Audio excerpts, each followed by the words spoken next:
Olá, vamos iniciar mais um programa Saúde para você.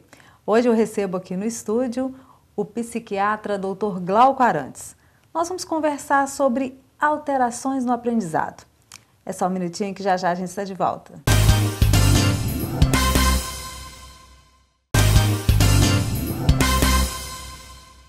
Já estamos de volta com o programa Saúde para você. Agora sim, eu vou conversar com o psiquiatra Dr. Glauco Arantes sobre alterações no aprendizado. Olá, doutor, seja bem-vindo aí ao nosso programa. Obrigado. Glauco, fala primeiro para a gente quais são as principais alterações no aprendizado. Olha, a gente tem alterações do aprendizado da criança que são alterações globais, né? Que a criança tem uma alteração de uma forma global do aprendizado, né? Por exemplo, um retardo mental é um tipo de alteração global, tem uma dificuldade com tudo, né? Uhum. Então é aquela criança que, por exemplo, ela nasceu e aí a mãe já percebe, principalmente quando ela já tem experiência, ela já tem outros filhos, ela percebe que ele é um pouco mais molinho no colo quando ele é bebê do que os outros. Percebe que a criança às vezes demora um pouco para engatear, demora um pouco para falar, iniciar a fala, demora um pouco para andar. Quer dizer, demora um pouco, mas pode demorar muito também, né? Mas demora mais do que a média, né? Uhum. Então a gente fala aí o nome de um retardo mental porque é um atraso, né, na aquisição das habilidades da criança. Então esse atraso global da criança, que aí a gente chama de retardo mental, ele vai também causar uma dificuldade na aquisição de habilidades na escola. Ela também vai ter uma dificuldade maior. Isso daí é uma coisa que a gente já conhece muito, já se fala muito, né? É uma coisa mais ou menos óbvia. A gente tem também um outro tipo de transtorno, que é o transtorno de déficit de atenção e hiperatividade, que a gente já falou aqui algumas vezes, que ele também causa uma dificuldade no aprendizado. Também é uma coisa mais global, né? A pessoa, pela falta de concentração que ela tem, por não conseguir focar, né, no que tem que ser focado, ela apresenta uma dificuldade do aprendizado, não por falta de QI, de inteligência, mas por falta de concentração e de atenção. Isso também a gente já falou muito sobre isso, e a gente vê na mídia há muito tempo. O que eu sinto falta de falar, muitas vezes, é sobre alguns transtornos que são específicos, que é transtorno em uma área pequenininha só, mas que tem, às vezes, grande impacto sobre o aprendizado. E aí existem vários tipos de transtorno de habilidades específicas, habilidades acadêmicas específicas. Por exemplo, uma alteração na habilidade com a matemática, a gente chama de descalculia.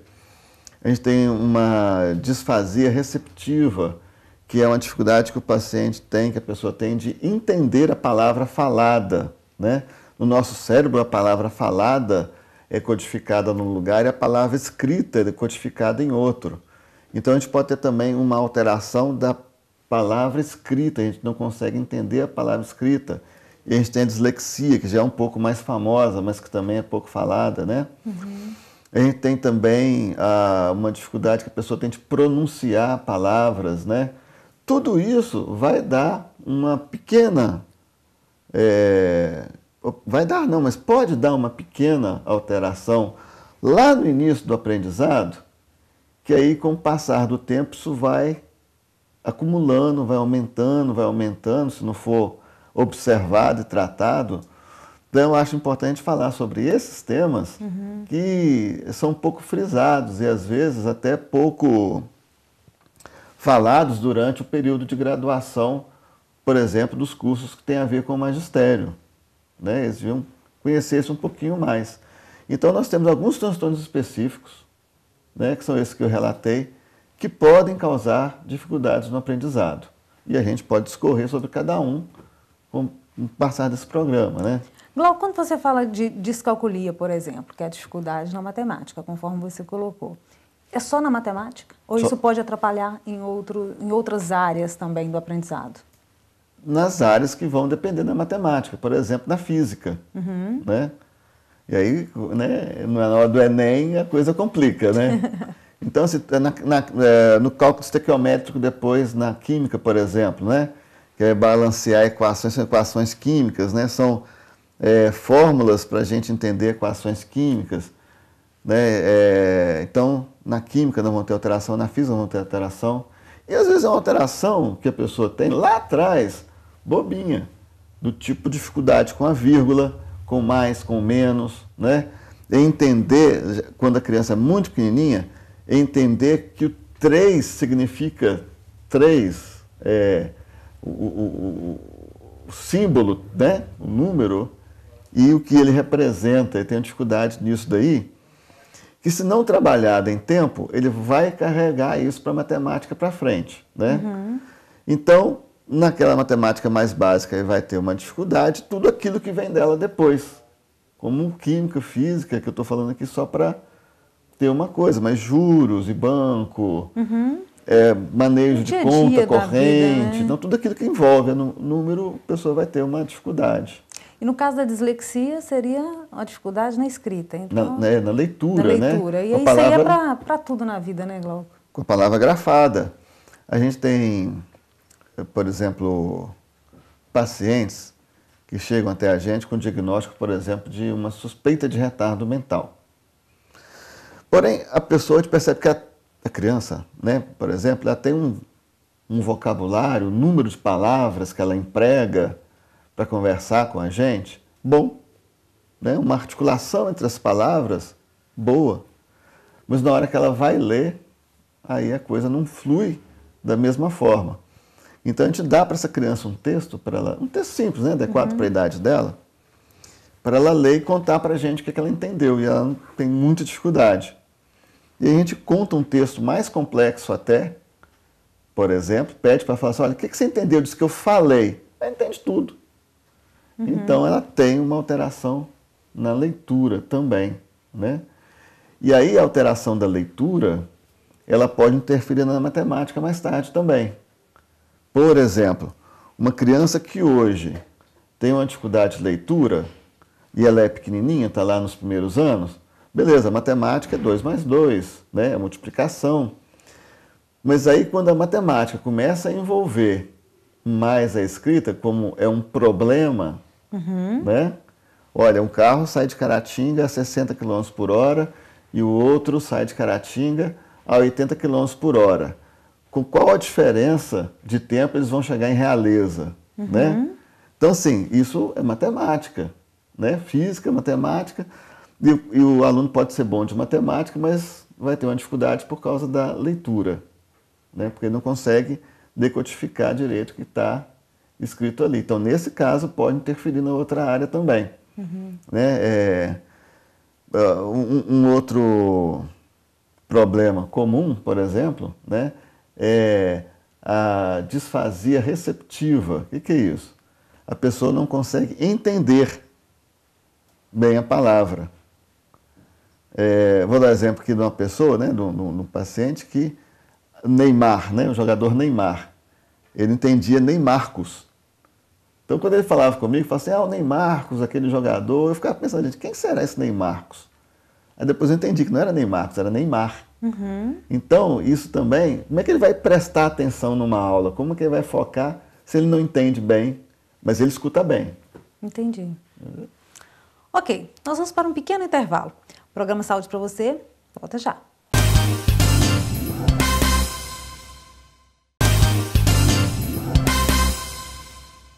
Já estamos de volta com o programa Saúde para você, hoje conversando com o psiquiatra Dr. Glauco Arantes sobre alterações no aprendizado. Agora, Glauco, você falou, né, de várias alterações específicas mesmo, né, de cada situação da criança. O que é, vamos dizer assim, responsabilidade, os sintomas para a mãe observar isso, né, para a família, e o que são responsabilidades dos professores? Quais são as responsabilidades dos professores, né, nessa observação? O que pode ser sintoma para esse tipo de problema para uma mãe, né, quando a criança ainda está pequenininha, que ainda não começou a ir para a escola, e quando ela já está indo para a escola? O que o professor, o que deve chamar a atenção do professor? Bom, uma maneira boa é a mãe assistir Saúde para você, né? Porque ela vai ficar antenada com essas coisas. Mas logo quando a criança é pequena, antes da idade escolar, que a gente começa a perceber assim, será que ela escuta bem? Né? Já é procurar resolver essa questão, que é procurar uma fonoaudióloga, um otorrinolaringologista, para poder fazer o diagnóstico da audição dessa criança, para ver se está tudo ok mesmo, né? Então, pode haver um pequeno atraso na fala, só na fala. Tudo que a criança está desenvolvendo, tudo bem, mas a fala agarra um pouquinho. Então já deve começar a prestar atenção. Porque tem uma época certa para tudo, né, Glauco? Tem uma época certa para tudo, falar, né? para andar. E aí, assim, é obrigação do pediatra, né? A mãe leva no pediatra, mas é obrigação do pediatra. A gente vê que algumas vezes o profissional pode negligenciar, né? Ah, não, isso vai aparecer e tal. Então, assim, todo sintoma tem que ser valorizado, né? E prestar atenção, né? Para poder falar, olha, vamos ver isso, né? Vamos levar na fono, para a fono fazer uma avaliação. Então, eu acho que do ponto de vista prático, teve dúvida, leva para esclarecer. Né? Hoje em dia, no sistema público mesmo, porque a gente, assim, saúde hoje em dia, ela é bastante abrangente, ela resolve muita coisa, né? Mas é caro. Mas alguns profissionais estão no sistema público e às vezes são até subutilizados, né? Pode-se utilizar muito mais a avaliação do fonoaudiólogo, né? E se valorizar muito mais o pediatra, que muitas vezes é desvalorizado. E a desvalorização do pediatra, que eu digo, é muitas vezes ter lá, numa manhã, 50 crianças para ele dar conta. Isso não é exagero, eu já ouvi e já vi e já presenciei situações em que o pediatra tinha que resolver isso, porque era só um. Né? Então, como é que ele vai prestar atenção na pneumonia e numa filigrana dessa? Sim. Fica difícil, né? Mas assim, basicamente teve dúvida, né? Procura sanar a dúvida. Será que esse desenvolvimento está indo certo? Será que está indo bem? Porém, na maioria das vezes, fica mesmo por conta do professor resolver essa questão, né? O professor está atento, né? E, então, eu digo assim, a gente tem que procurar encarar o aluno a partir de uma abordagem científica e nunca a partir de uma abordagem íntima, em que a gente vai fazer um pré-julgamento daquela criança. Tipo assim, esse menino é relaxado, esse menino não quer nada com a dureza, né? Então, acho que a postura correta do professor, principalmente do professor do início, né, que é a ponta do iceberg, né, a ponta de tudo, estar sempre se chamando, se cobrando para tentar fazer dessa criança um olhar mais científico, mais atento, mas com tudo aquilo que ele aprendeu durante a graduação no curso dele e um pouco menos daquilo que ele traz de preconceito dentro dele, né? Porque eu tenho preconceito, você tem, todo mundo tem, né? Isso não é um pecado grave, é um pecadinho, mas não é um pecado grave a pessoa ter, né, esses preconceitos. Pecado grave é não reconhecer e não combater, né?